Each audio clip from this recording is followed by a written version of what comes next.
Imagine this: you walk into a game world where no two characters look the same. An NPC doesn't just repeat its lines, they talk back, in full conversation powered by voice AI. Explosions don't just follow pre scripted animations, they happen uniquely every single time. It sounds like science fiction, right? But according to Moore's Law is Dead, this is exactly the vision that Sony is chasing with the PS6. And at the heart of it all is AMD's new APU, codenamed Orion. Sony's strategy for the PS6 isn't just about raw horsepower, it's about immersion. Worlds that feel alive, unpredictable, and different every time you pick up the controller. That's why Orion matters, because it's just not a chip, it's a foundation for what could be the biggest generational leap PlayStation has ever made. Let's break it down. Orion is built on a 3nm process, making it the most efficient than anything in today's consoles. We're talking about 7 to 10 Zen CPU cores and up to 50 GPU compute units based on AMD's RDNA 5 architecture.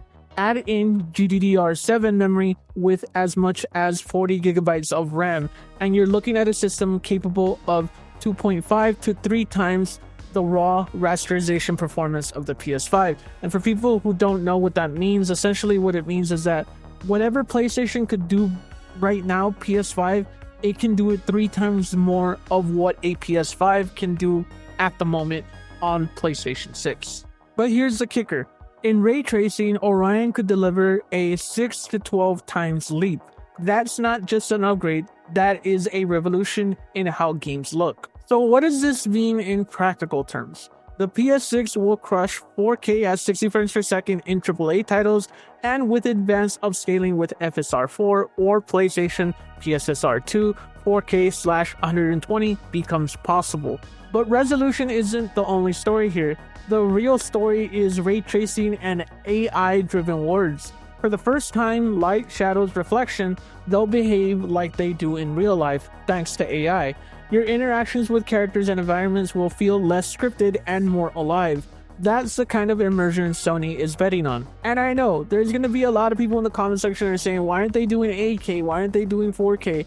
And the reason being is because there is diminishing returns when it comes to resolution, and also when it comes to frame rates. It just gets to the point where at a certain point we have to accept that 4K to 60 frames per second or 120 frames per second at upscaled is exactly what is needed for games at the moment, without overspending and without making the customer overspend for that console. They want this to feel like a PS4 generation and make the people on the PlayStation 4 have a reason to upgrade to the PS6, because of the fact that it more than likely is not going to be as expensive as people think it's going to be when it first comes out, and it more than likely will fall in price faster than the PS5 did, due to the fact that it won't have to go up against a pandemic and the world ending, economically speaking. Now, of course, Sony isn't the only player in town. Microsoft is working on their own chip, codenamed Magnus. On paper, it could be up to 25% faster than Orion.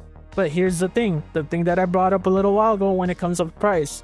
Magnus is more expensive to produce, and Xbox still leans on Windows-based operating system, which can bog down performance compared to Sony's custom approach. So while Magnus might flex bigger numbers, the real-world difference may be small.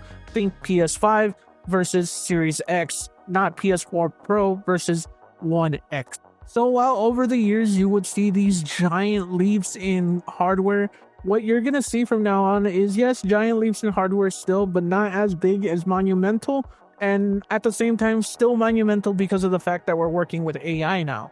And because of that, the diminishing returns to put hardware that makes things more expensive into the console really is a thing of the past. Now here's where things get exciting. By the time the PS6 launches, developers won't need to make games that run on PS4 anymore. No more being held back by decade-old hardware. That means every new title can fully embrace ray tracing, AI, and the raw power of Orion. While the PS4 and the PS5 transition felt like a step forward, the jump from PS5 to PS6 could feel like a giant leap forward, maybe even the biggest in PlayStation history. So here's the question. Do you want a console that focuses on pure power like the Xbox seems to be chasing? Or do you want a console that pushes immersion to the next level? even if the specs on paper don't look as flashy. Because with the PS6, Sony is betting that immersion is what truly defines the future of gaming. And thanks to AMD's Orion, the future might arrive sooner than we think. Just to give credit where credit is due, this breakdown is based on Moore's Law is Dead's video, which I will link below. Make sure you go check it out, give him some credit. Make sure you watch his video all the way through because he has a really detailed breakdown on this. And thank you for watching, guys. I appreciate it. This is your breakdown for the week of your next generation watch. Let me know what you think in the comment section. What do you think about the PS6 focusing on immersion?